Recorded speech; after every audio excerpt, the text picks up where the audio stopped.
Bonjour à tous, c'est évidemment une réunion de gala qui nous attend ce dimanche sur l'hippodrome de Chantilly. C'est évidemment la journée du prix de Diane Longines.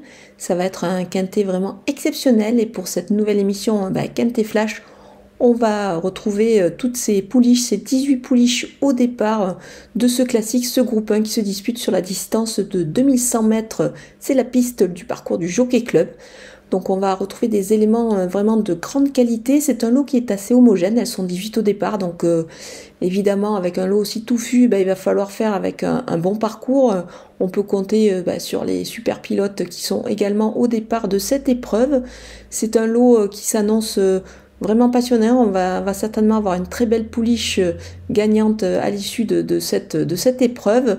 Le terrain s'annonce bon, donc on va avoir quand même une course assez roulante, notamment grâce à la présence d'un leader au départ de cette épreuve, mais on va voir tout ça avec mon analyse.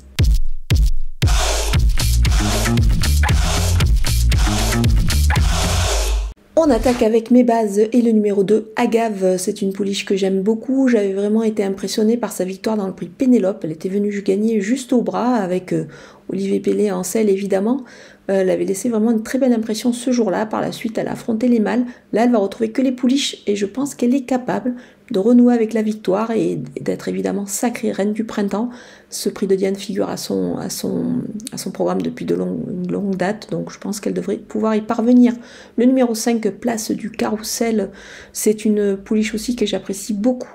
Elle a démontré pas mal de qualité. Sa récente deuxième place derrière Above the Curve, qui aurait certainement été parmi les favorites de ce prix de Diane si elle s'était présentée au départ.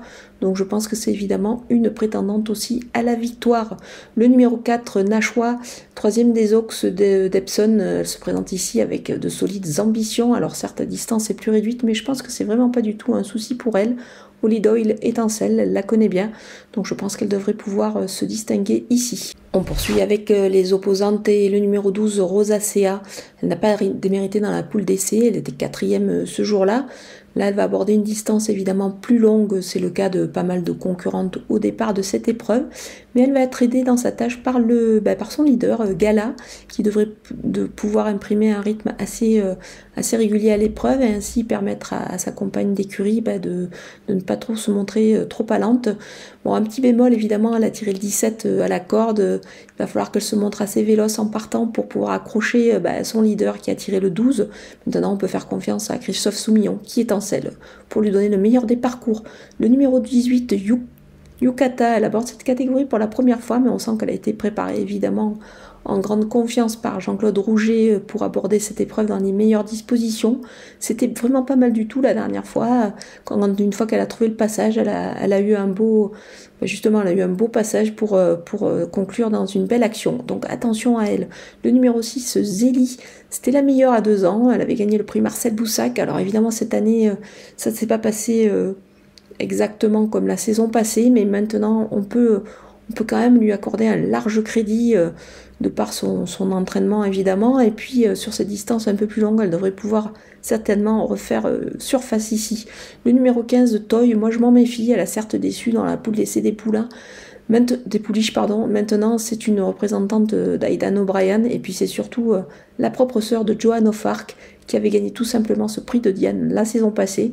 Donc attention, si Aidan O'Brien décide de revenir en France avec elle sur cette distance plus longue, et surtout avec Ryan Morancel, il faut s'en méfier. Mon coup de poker, c'est le numéro 17, Babala, qui a l'impression, lors de sa rentrée victorieuse, alors qu'elle s'était montrée quand même assez fraîche durant le parcours, s'était un peu appuyée sur le mort, mais ça ne l'avait pas empêché de gagner vraiment en roue libre par la suite. Cette élégante fille de Six Star devrait évidemment apprécier cette distance, et je pense qu'elle est capable de, pourquoi pas, titiller les favorites, même si on peut craindre un petit peu son manque d'expérience à ce niveau-là face à des pouliches assez rompues à ces exercices. Mais attention, elle a tiré le 4 à la corde, ça peut lui servir. Du côté des outsiders, avec le numéro 7, Times Square, cette troisième de la poule d'essai des pouliches, va certainement réaliser encore une belle performance. Ça fait partie un petit peu des regrets pour moi dans cette épreuve. Je la mets un petit peu plus loin. Maintenant, je pense qu'elle est capable évidemment d'accrocher une place ici. Le numéro 3, Tariana, elle défend la Kazakh Aga Khan. Alors Christophe Soumillon est en selle sur Rosacea.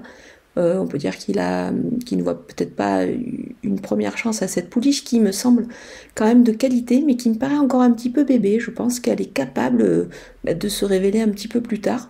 Maintenant, sur sa classe, elle peut pourquoi pas accrocher une place. Moi, j'ai bien aimé sa dernière tentative. Le numéro 9, Queen Tracy. Elle n'a pas démérité dernièrement, elle se présente au mieux, mais je pense qu'elle est parée quand même pour le succès, donc on la verra plus pour une place ici. Le numéro 10, Daisy Maisie, elle a des lignes dans des courses préparatoires, son entraîneur l'estime au mieux, donc pourquoi pas, elle pourrait pourquoi pas créer une petite surprise ici. Le numéro 16, Nadette, elle reste sur une victoire, elle est capable aussi avec un bon parcours de créer une petite surprise ici. Elle a pas mal d'expérience et elle s'entend bien avec Théo Bachelot. Le numéro 8, la Parisienne, elle a bien fini dernièrement, mais elle est à voir derrière d'autres concurrentes ici. Elle me paraît un petit peu barrée, mais attention quand même, Gérald Mossé étincelle. On termine avec les délaissés et le numéro 1, Fall in Love. Elle est bien née, mais a peu d'expérience à ce niveau-là. Je l'écarte. Le 14, Ottilien, elle doit franchir un cap ici, c'est compliqué. Le 13, Beauté cachée, elle aussi, c'est quand même un grand écart par rapport à ses dernières tentatives. Je m'en passe. Le numéro 11, Gala, c'est tout simplement le leader de Rosacea, donc elle n'aura pas vraiment de chance dans cette épreuve. Voilà, on a passé en revue toutes les partantes de ce très beau prix de Diane Longines qui s'annonce passionnant. Il ne faut pas hésiter à regarder vraiment cette belle course. Il va y avoir vraiment du beau spectacle. Je vous laisse avec ma sélection et mes conseils de jeu.